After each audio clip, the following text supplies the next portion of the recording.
صلی اللہ علیہ وسلم نے حضرت عثمان سے فرمایا کہ اے عثمان، میں تمہیں ایک ایسی دعا سکھلاتا ہوں کہ جو بھی بندہ اس دعا کو صبح کے وقت 10 مرتبہ پڑھے گا تو اس کو اللہ تعالیٰ 6 چیزیں عطا کرے گا۔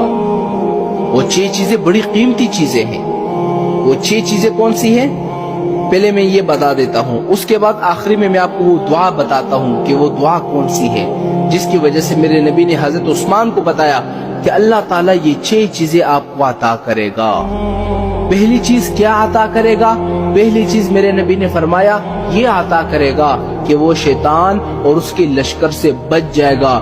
شیطان اور اس کے جو چمچے ہوتے ہیں، انسانوں کے اوپر جو حملے کرتے ہیں، انسانوں کے اندر جو وسوسے ڈالتے ہیں، انسانوں کو گناہ کے اندر مبتلا کر دیتے ہیں، اللہ تعالیٰ اس انسان کو شیطان سے اور اس کے چمچوں سے بچا لے گا۔ پہلی چیز اللہ تعالیٰ یہ عطا کرے گا۔ اور دوسری چیز میرے نبی نے کیا فرمائی، کیا عطا کرے گا؟ اس کو ایک بہت بڑا اجر ملے گا، بہت بڑا۔ ایک ہوتا ہے نا میرے بھائیو اجر ملنا، ایک ہوتا ہے بہت اجر ملنا، اور ایک حضور نے فرمایا بہت بڑا اجر اس کو ملے گا۔ تیسری چیز کیا عطا فرمائے گا کہ اس کا جنت میں ایک درجہ بلند ہو جائے گا۔ ابھی آپ کی مرضی ہے آپ دن میں کتنی مرتبہ پڑھتے ہیں، جتنا آپ پڑھیں گے جنت میں اس حساب سے آپ کا درجہ بلند ہوتا جائے گا، بلند ہوتا جائے گا، بلند ہوتا جائے گا۔ اور چوتھی چیز کیا عطا فرمائے گا کہ اس کا حور سے نکاح ہو جائے گا۔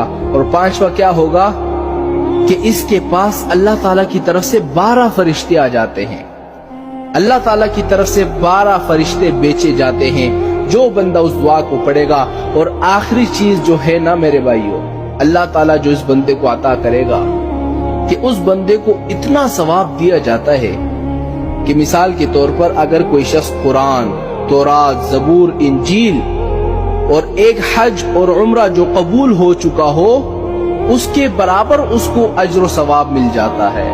اور اگر جو بندہ اس دعا کو پڑھے گا، اگر اسی دن اس کا انتقال ہو جاتا ہے تو وہ شہادت کی موت مرے گا۔ لیکن اب وہ دعا ہے کون سی؟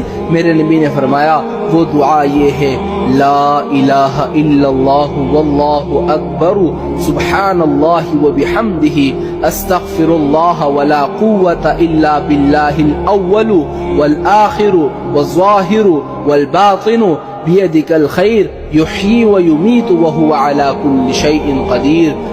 جو بندہ اس دعا کو صبح کے وقت 10 مرتبہ پڑھتا ہے تو اللہ تعالیٰ اس کو یہ 6 چیزیں عطا فرمائے۔